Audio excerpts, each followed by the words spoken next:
permets quand même de dire quand même quelques mots sur ton brillant parcours d'écrivaine. D'abord, il faut que les gens sachent que tu es membre de l'Académie des lettres du Québec et en 2014, tu as reçu l'Ordre du Canada pour ton apport à la littérature québécoise en tant que poète, romancière, dramaturge, essayiste et professeur. Je le mentionnais tout à l'heure, Exercice de joie et ton dernier recueil de poésie.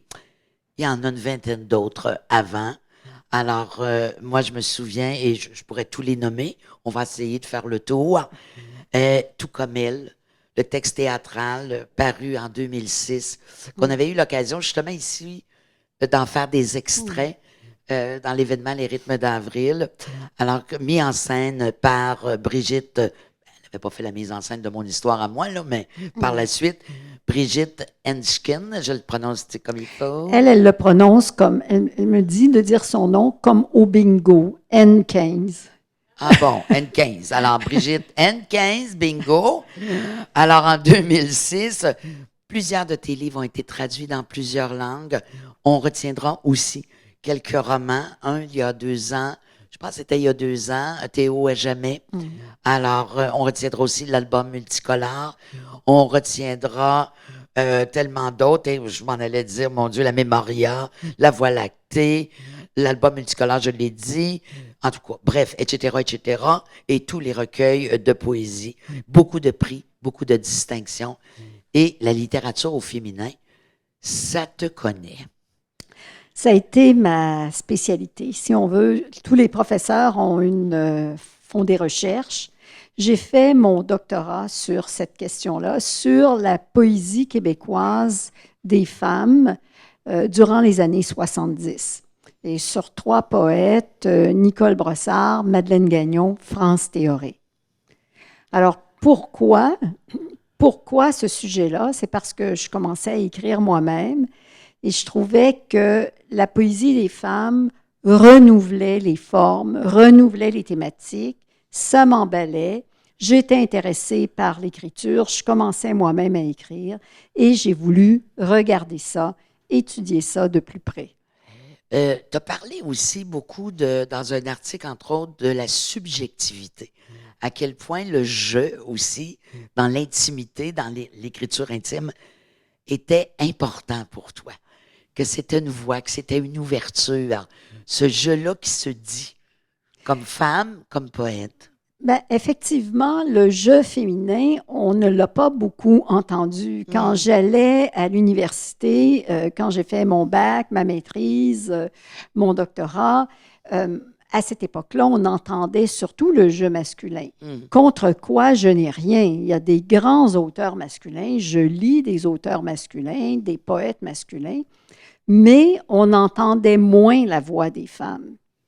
Et j'ai voulu consacrer mon écriture et mes recherches à faire entendre la voix des femmes, à faire résonner cette voix-là et aussi à faire résonner dans l'espace public des questions qui les touchaient de près, des réflexions qu'elles se faisaient, des points de vue qui étaient les leurs et que je n'avais jamais vus dans les textes que j'avais lus quand j'étais moi-même étudiante. Alors, pour moi, la découverte de l'écriture au féminin, ça a été effectivement une révélation. Oui, parce que j'avais lu aussi autour de ça, on t'a pas réellement enseigné l'écriture au féminin parce que dans les années 60-70, on n'enseignait pas réellement l'écriture au féminin. Il y a eu quand même des grands noms, on pense à Simone de Beauvoir, bon, mais on nous en... C'était pas enseigné. Non, c'était pas enseigné, c'est avec ma génération que ça a vraiment commencé. Il y a eu une femme à l'Université de Montréal qui a enseigné l'écriture des femmes. Il y a eu Monique Bosco. Oui. À l'UQAM, il y a eu Madeleine Gagnon. Il y a eu Jeanne Lapointe à Laval. Il y avait quand même des femmes qui ont fait un travail de pionnière, mais c'est surtout dans ma génération qu'on a commencé à donner une sorte d'envergure, d'expansion à la voix des femmes. Tout à l'heure, là, les étudiants parlaient de les femmes oubliées. Hein, l'oubli. On en parle aussi dans le dernier roman d'Élise Turcotte, justement, Autoportrait d'une autre, ou justement l'oubli. Comment on a oublié des femmes. Tu disais tout à l'heure, pour moi, c'est important de rentrer dans cette écriture-là pour faire entendre ces voix-là. Bien, effectivement, des femmes on a oublié beaucoup de femmes parce qu'il y a des bonnes poètes au Québec, il y a des bonnes romancières dont on a peu parlé. Bon, et quand les femmes ne sont pas oubliées, elles arrivent souvent en deuxième lieu. Par exemple, on va toujours parler de Saint-Denis Garneau avant de parler d'Anne Hébert. Bon, ou C'est vrai. très souvent. Ouais. Alors, c'est un exemple parmi d'autres qui me fait dire que oui, on parle des femmes. Heureusement, maintenant, on parle des femmes. Mais ça reste encore fragile. Et aujourd'hui, il y a tellement de livres, les titres disparaissent tellement vite des librairies parce que les librairies ne peuvent pas tout garder, elles n'ont plus de fonds. Alors, les bibliothèques jouent un rôle qu'elles n'avaient pas à jouer il y a 20 ou 30 ans.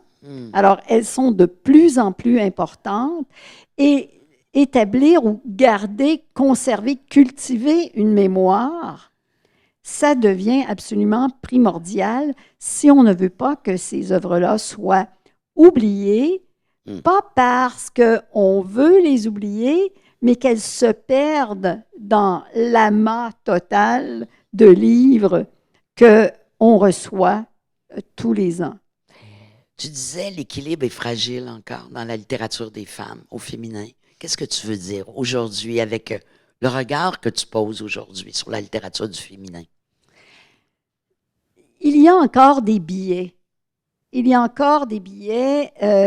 Bon, et j'ai participé à un comité de l'Union des écrivains et écrivaines du Québec il y a quelques années sur la réception des œuvres d'hommes et de femmes. On voulait savoir, est-ce que les femmes créatrices sont aussi bien reçues que les hommes? Bon, on regardait par exemple la critique. Habituellement, quand on va dire, un critique va dire que c'est un grand livre, c'est généralement un livre masculin. Si le livre est sensible, bon, si le livre est intelligent, c'est généralement un livre masculin. Si le livre est sensible, devinez, c'est un livre féminin. Alors, c'est pas que les critiques sont mal intentionnées, mais on se rend compte qu'il y a encore des vieux préjugés qui émergent sans qu'on le veuille et sans que les critiques, souvent, s'en rendent compte. Alors, c'est très important d'essayer de dire que non, les textes de femmes ne sont pas seulement sensibles.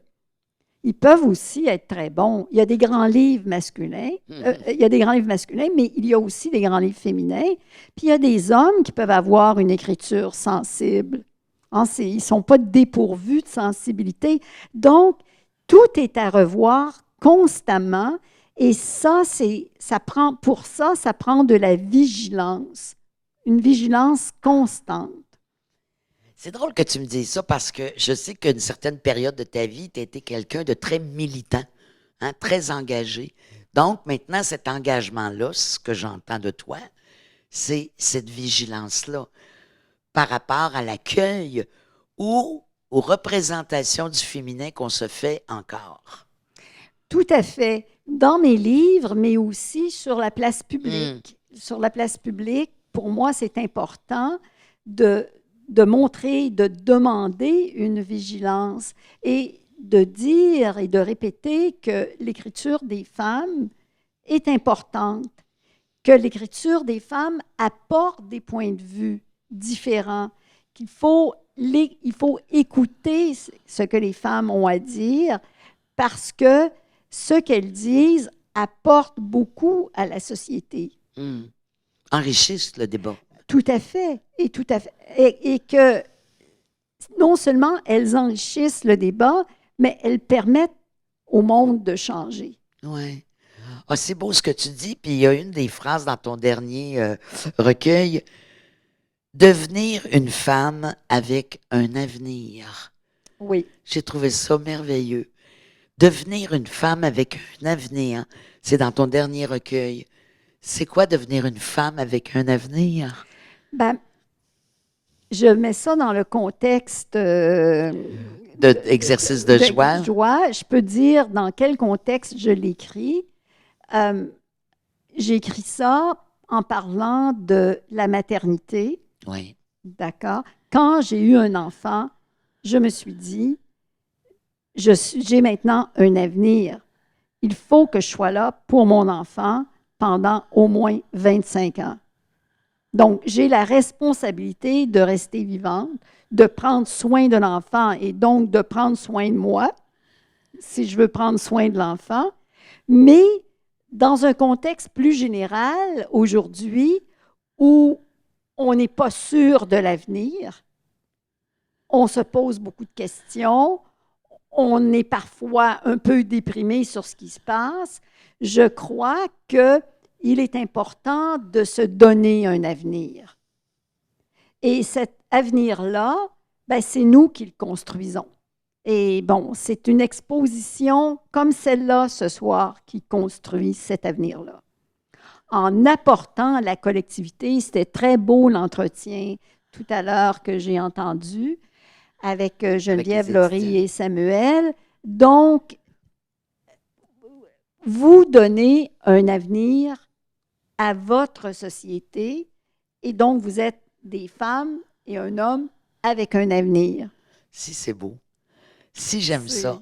Alors, cet avenir-là, tu en parles quand même, c'est quand même une thématique assez importante dans tous tes livres.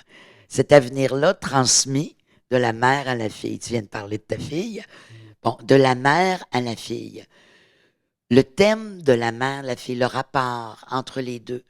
Ces petites filles qui deviendront aussi des mères. J'ai vu ça à ta minute. D'autres filles naîtront, apprendront le chemin qui lie au moment, deviendront aussi des mères. Ça, c'était dans Nous ne sommes pas des fées. Alors, cet avenir-là de mère, fille, il revient encore dans le dernier recueil. C'est quelque chose qui t'habite, c'est un chemin. Oui, c'est un chemin. C'est un chemin pour moi qui me fait dire que je suis un maillon de la chaîne, mais que ça ne s'arrête pas à moi. Et ça ne s'arrêtera pas. Il y a la génération suivante, les personnes qui me suivent, il y a ma fille, mais il y a aussi mon petit-fils, parce que ce n'est pas une petite fille, c'est un petit-fils. Et bref, donc, on continue. Il y a un très beau vers de, comment s'appelle-t-il, Giguère, Roland Roland? Giguère, continuer à continuer. Et je trouve ça magnifique, continuer à continuer. Et moi, je veux continuer à continuer. Et je veux être là pour les personnes qui veulent continuer aussi à continuer et qui veulent qu'après eux, ben, il y en a d'autres qui continuent. Et donc, c'est cette continuation-là Oui, qui te fait aussi, qui nous fait pratiquer des exercices de joie. tout à Hein? fait. Parce que c'est un exercice. Comme on va faire des exercices pour garder notre souplesse, s'exercer à la joie. Oui. Ce qui n'est pas toujours facile, tu le Non. disais tout à l'heure, non, mais continuer et cueillir cette joie dans la paume. Hein, tu dis ça à un moment Oui. donné. C'est un tout petit morceau. C'est un petit morceau de joie. C'est sûr qu'on est dans un monde aujourd'hui qui n'est pas simple, qui n'est pas facile à absorber, un monde où on voit beaucoup d'inquiétude, de détresse, de désespoir, mais je crois qu'on a quand même, il y a chez moi une volonté de la joie. La joie, ce n'est pas juste un sentiment comme ça qui arrive en disant « Ah, je suis joyeuse aujourd'hui ». Il y a une volonté de voir aussi le beau côté des choses. Et il y a une volonté de faire de belles choses pour les gens qu'on aime et qui nous entourent. Puis quand je parle de gens qu'on aime, je ne parle pas seulement de nos proches, mais de notre communauté. Hum. De notre communauté, de dire, je vous donne ça, je vous fais un cadeau. Et comme cette exposition-là ce soir, d'ailleurs, je vous fais un cadeau, je vous donne ça. On a passé 9 mois à préparer ça et on vous donne ça. Et je trouve ça magnifique et c'est ça la volonté de la joie, la volonté de transmettre de la beauté. Hum. Et j'aime pas le mot vérité, mais transmettre de l'authenticité aussi dans le monde factice dans lequel on vit. Oui, puis on le sent beaucoup. Puis je te disais tout à l'heure, ce recueil-là, c'est comme toutes tes voix unies de tous les 20 quelques derniers livres auparavant. La mère, la fille, le questionnement sur la vie, sur la mort, sur le passage du temps. Il y a comme une espèce d'exercice de joie, mais bilan aussi, Louise, dans ce dernier recueil-là, que je vous recommande fortement. Alors, il y a comme un exercice bilan sur ton écriture, sur ce que tu es comme artiste. Oui, je trouve que c'est tout à fait le cas. C'est le troisième volet d'un triptyque qui a été commencé avec Plus haut que les flammes, Mm.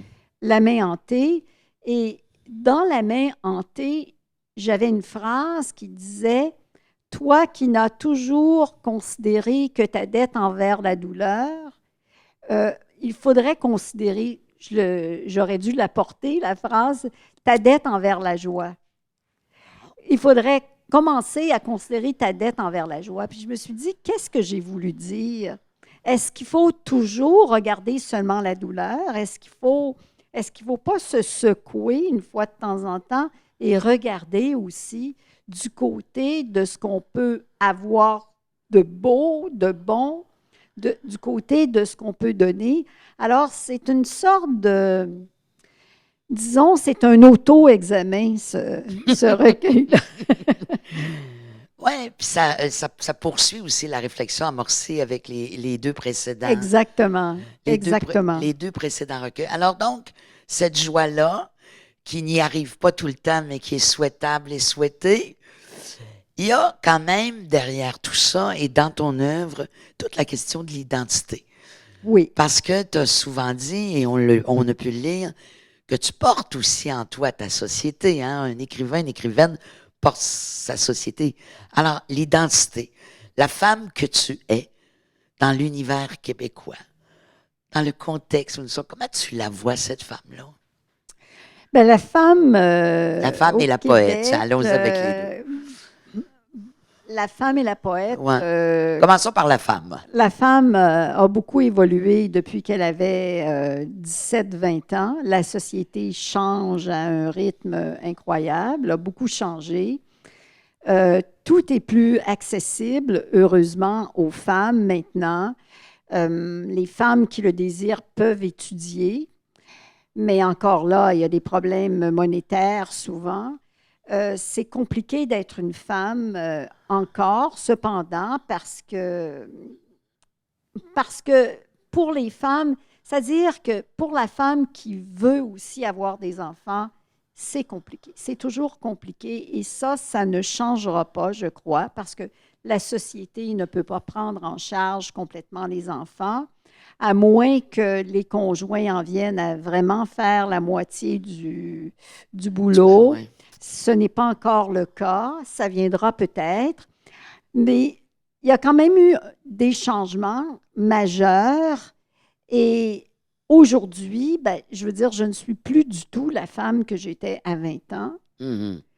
Je dirais que c'est heureux, sans doute. La société a fait en sorte qu'il y a beaucoup de stéréotypes qui ont été déconstruits, que c'est plus facile pour les femmes, je pense, même s'il reste encore des sujets extrêmement difficiles. Et on l'a vu, par exemple, avec le combat MeToo. Moi aussi, il y a quelques années, on a vu que tout n'était pas réglé, loin de là. On le voit avec la violence faite aux femmes, avec le nombre de féminicides qu'il y a eu pendant la pandémie et ça continue. On a vu que les femmes sont encore plus pauvres que les hommes. Donc, tout ça, je ne suis pas en train de dire, ah oui, ça va bien, tout est réglé. Au contraire, mais il y a quand même eu beaucoup, beaucoup, beaucoup de changements. Et je pense que les hommes de la nouvelle génération sont beaucoup plus ouverts aussi que les hommes de ma génération. Oui. Alors, il Oui. y a eu beaucoup de travail de fait. Il y a eu un bon cheminement. Les hommes sont plus près de leurs enfants que ne l'était mon père avec moi. Donc, il y a eu toute une révolution sociétale qui est là et qui permet aux femmes de se définir autrement. Mais pour la femme artiste, c'est extrêmement difficile encore. Encore, oui. La conciliation, on parle de la conciliation famille-travail, on ne parle pas beaucoup de la conciliation famille-art ou famille-écriture. Oui, cette espèce d'espace-là qui n'est pas Non. toujours extrêmement facile C'est ça, et disponible oui. pour les femmes. Et il y a aussi, il y a des billets. On a des billets, on a hérité de billets. Ça va prendre plusieurs générations avant de disparaître.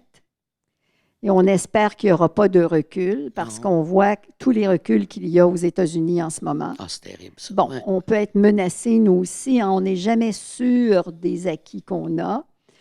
Mais on peut penser que la société va continuer à changer et si on accepte de travailler tout le monde ensemble, que ces billets-là qu'on a, nous, ben, nos petites filles ou nos arrière-petites filles ne les auront peut-être pas. Ce que je souhaite ardemment. Mais moi, je veux terminer ça avec toi sur l'écriture. Tu dis l'écriture et tu as composé à quatre mains, tu as écrit à quatre mains. Nous ne sommes pas des fées avec ta collègue poète Wanessa Younsi. et qui est médecin psychiatre et poète. Exactement. Et tu dis l'écriture est une audace de l'amitié. Oui, J'aime ça. Alors, l'écriture partagée. oui. Parce que là, on parlait de conciliation, mais les femmes entre elles, l'écriture partagée. Tu l'as fait avec elles, puis tu l'as fait avec d'autres aussi. Oui. Ben, je trouve que on parlait de partager tout à l'heure. Oui. Effectivement, partager l'écriture, c'est un très beau partage.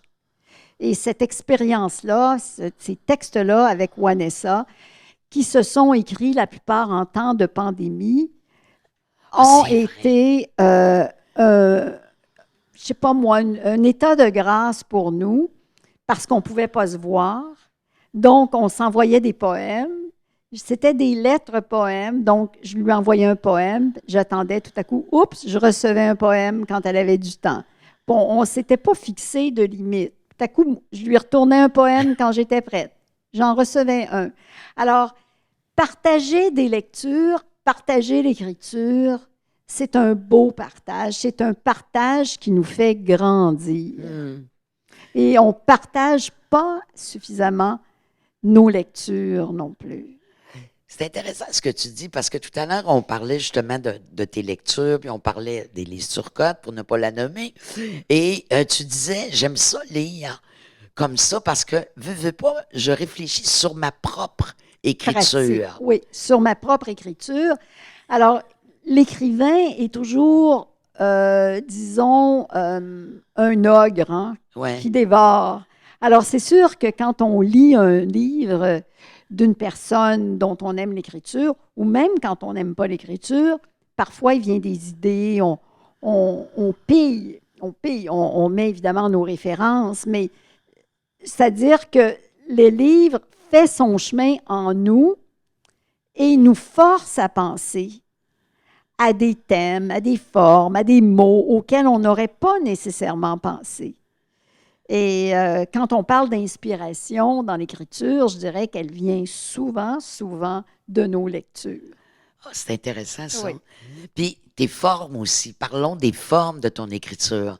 Les vers en poème et aussi la prose poétique. Ce qu'on retrouve assez souvent dans tes recueils, ces passages-là en vers, puis tout d'un coup, quelques pages de la prose poétique. Tu aimes ça, varier comme ça, les formes? Oui. J'aime varier les formes. Le vers, généralement, est plus émotif Oui. et les parties en prose sont soit plus narratives, soit plus réflexives. Parce que parfois, je trouve que la poésie flirte avec l'essai. Et un ami, un philosophe, qui avait dit, Robert Hébert, que la philosophie au Québec s'était faite par le biais de la poésie. C'est vrai? C'est vrai Ah, qu'il y a c'est une, intéressant. il y a une réflexion dans la poésie qu'on retrouve dans la philosophie. Maintenant, pas de la même façon. Elle se fait différemment, mais quand même, il y a toute une attitude philosophique chez les poètes qu'on pourrait étudier. Ça pourrait être un beau sujet de Ça pourrait être un maîtrise, beau ça. sujet. On va donner ça à notre comité organisateur, là. Hein? Exactement. Il pourrait faire ça. Quelques mots pour, en terminant, Louise. Je dis écriture, je dis femme, je dis poésie, je dis roman. Rapidement, sans trop y songer, qu'est-ce que tu me réponds? Je dis, pour moi, je dis bonheur. Oh, j'aime ça. C'est beau, bonheur. On Je dis l'applaudit. bonheur. Ah, magnifique. Merci. Merci.